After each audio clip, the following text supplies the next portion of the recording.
Good morning, students. Hope you are keeping fine at home. Is right?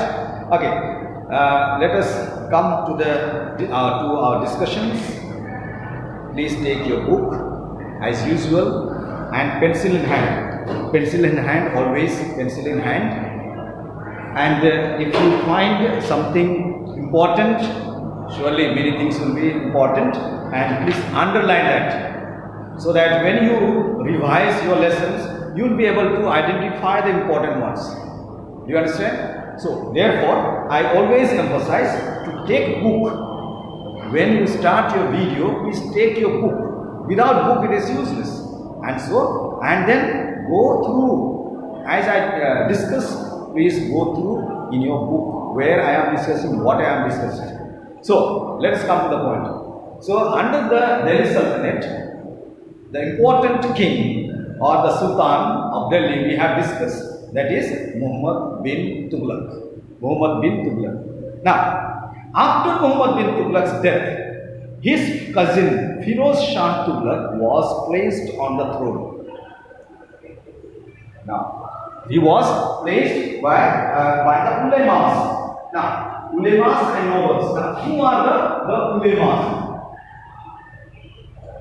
Okay. Ulemas and nobles. Now, ulemas are the religious teachers, or they are the teachers of the law. They were known as the teachers of the law. They were ulemas. And the nobles. Nobles means scholars that and the courtiers in the court of Firoz Shah Tughlaq. There were these nobles and all that. They made Firoz Shah as the successor of Muhammad bin Tughlaq.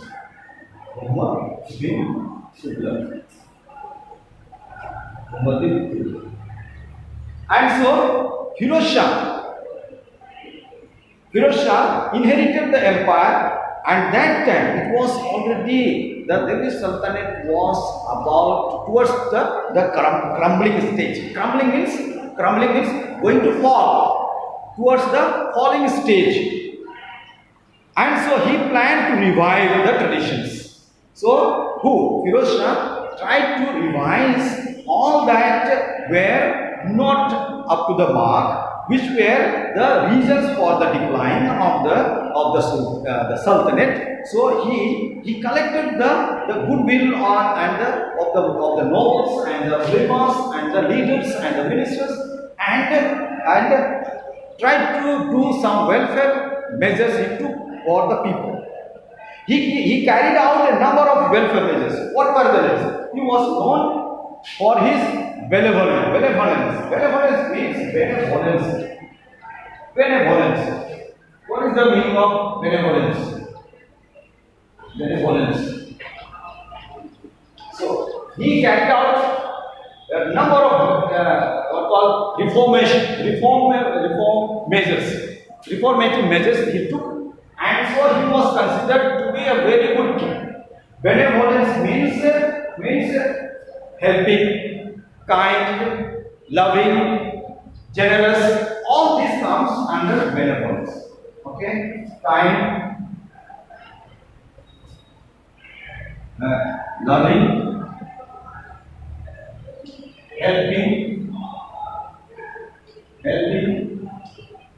All rest, these are the virtues that comes under benevolence. These are the good attitude, good nature, good behavior. All these are called virtues actually. They come under benevolence. So he was considered to be a benevolent king. So what are the measures that he has taken? We want to highlight that. Number one is he took the four types of taxes were levied. Tax was important, tax for the people, general people. Tax was important, and also for the state treasury. Also, it was important. So therefore, there was four types of taxes levied upon the people. Number one was the zakat. Number one is the zakat. Four types of taxes. Four types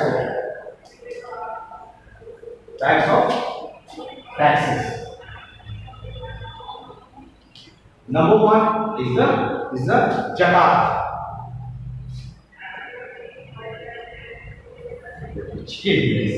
Yes, zakat. Yes, zakat is a religious tax. Zakat is a religious tax paid by the Muslim for the benefit and the welfare of the people, for the benefit of the king and also the welfare of the people in common. Second one is the kharaj. Second one is the kharaj. Yes. Kharaj. Kharaj is the land tax. This is a revenue. Land tax. Kharaj is land tax, which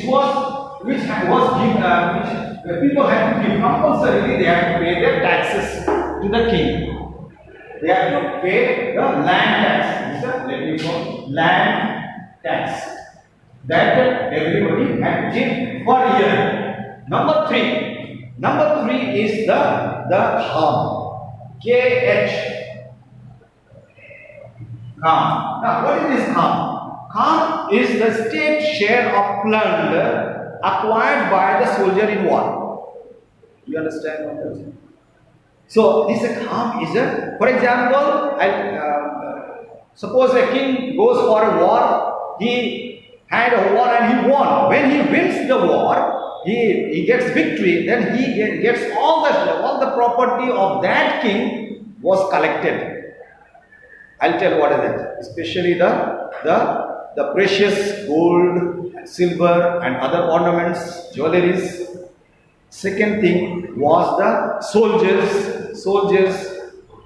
And the third one was the people, or called slave. They were the properties to be collected by the kings. So he was getting all these things, and so this was brought here, especially the properties that was the wealth that was amassed by them. Those has to be that has to be shared. That has to be shared. That's called the kham. That is called kham. Next one is the jizya. This is an important one. This is the important one. Jizya.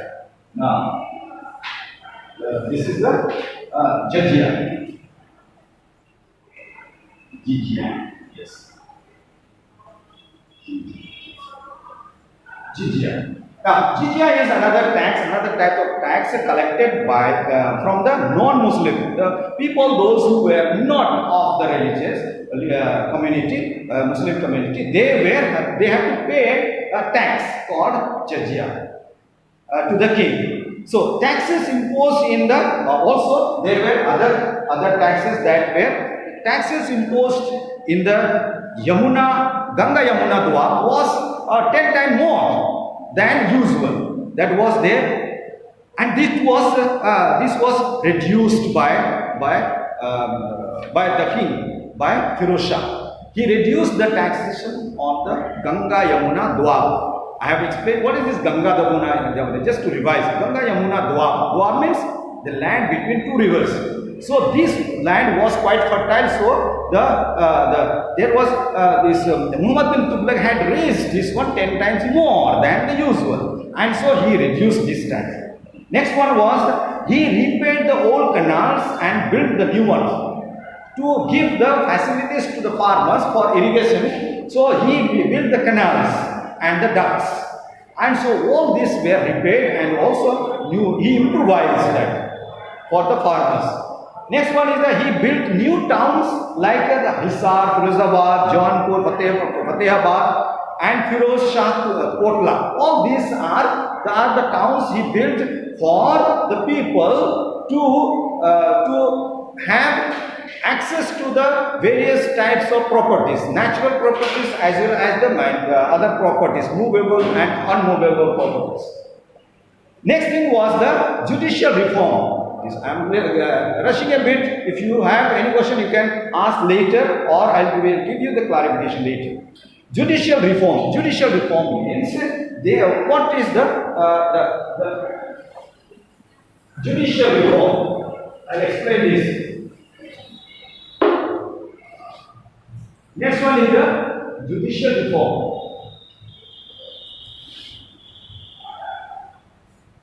Judicial reform. See, judicial reform, all the people have to be fairly treated with justice and fairness. And so there was a system of passing out the justice to the people. The judicial system was reformed by doing away with the excessive punishment. So punishment which were excessive, that were reduced. For example, if there was a punishment for simple fault, he was to be hanged. That has to be turned into life imprisonment and so forth. Next one is the guilties were punished with petty fines and short terms imprisonment. Petty fines means for any mistake, so they were fined. They have to pay fine by cash or kind. Next one is the Firoz Shah Tughlaq himself personally administered the proceedings of his court. The court he was the justice. He was the final judge of the people. So he himself could directly listen to the complaint of the people, and then he used to give justice to the people. Next one, education system. Firoz Shah Tughlaq placed a lot of stress on education system. So he built schools, colleges, madrasas, he built. Next one is the number of Sanskrit books were translated into Persian. This was also under the education and under his education system. These are the 3 points that you have to look at. Next one is the welfare reforms. What was the welfare? Welfare means good of all. Good of all. Firoz Shah Tughlaq set up an employment department that provided job to the people irrespective of the caste, creed or religion. Anybody could be the ministers, anybody could have the job of any job they can have. A charity department was set for the benefit of the widows. See, once the widows were, who are the widows? The wives who have lost their husband, they are widows, and so they were left alone. They had no other rights. So their rights were taken away. And so he gave charity department established for the widows, orphans and the needy. Next one is that he built also the rest houses along the road for the travelers, dug wells, built hospitals for the sick, etc. There was a separate department to take care of the slaves. I told that when they were winning the war, they used to bring the slaves from there. The people were treated as slaves, so they were manual laborers, so they were treated as slaves. So they had to be treated properly. So he took measures for this also. Separately he made a department that is to take care of the slaves. So these were the measures that Firoz Shah Tughlaq took, and so finally the disintegration, deterioration of the Sultan, which slowly it took into the weakness. The final blow was dealt by Taimur, the Mongol ruler who invaded India in 1398 to 1399, and then he plundered India, and this is how the end of the Delhi Sultanate came. Okay, please go through this book once. The things will be clear as you go what we have here.